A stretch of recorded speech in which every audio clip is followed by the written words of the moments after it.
I'll never forget that Tuesday in Portland. I was knee-deep in a chaotic shift at the hospital, running on 3 hours of sleep and bad coffee, when my phone lit up. 6 missed calls from Lily. My 11-year-old doesn't call like that. "Mom, the key won't work," she whispered when I finally called back, voice trembling.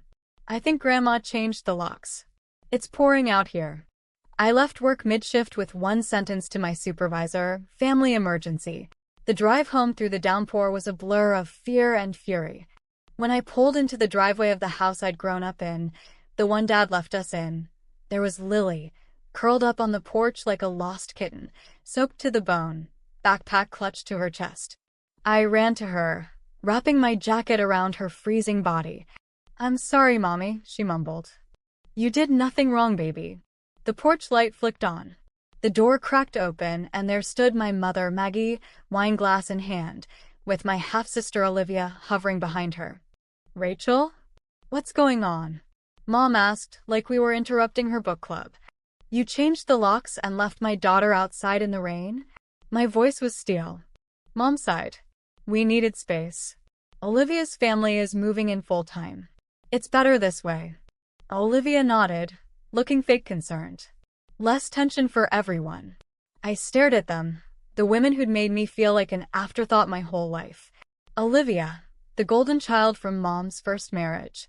Me, the inconvenient second act. It hadn't always been this bad. When Dad got sick with cancer, Lily and I moved in to help. I handled his meds, his pain, his dignity as a retired teacher. Mom played the grieving wife from the sidelines. Dad, in his final lucid weeks, had done something smart. He'd put the house in a revocable living trust, naming me as trustee for Lily's future stability. He knew Maggie's history of favoritism. After the funeral, Mom started erasing him.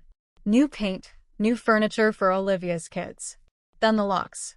I called our family lawyer, Thomas Grant, the next morning with the trust documents and a police report for child endangerment.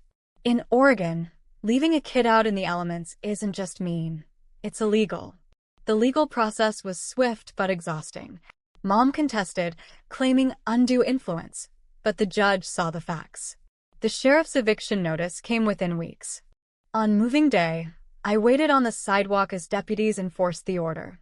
Mom and Olivia stormed out with boxes and bitterness, throwing accusations my way. I said nothing. This wasn't revenge. It was protection. 6 months later, Lily and I have turned the house into a real home. She's planted flowers in the garden Dad loved. We're healing. Mom struggled living with Olivia's chaotic family. When she called, humbled, I met her for coffee. She finally admitted the favoritism came from her own painful childhood. I didn't take her back in, but I helped her find a nice senior apartment nearby. We talk occasionally now with clear boundaries. I've learned family isn't just blood. It's who keeps the door open for love, not locks it against a child in the rain. Protecting Lily taught me that breaking the cycle means choosing compassion with strength.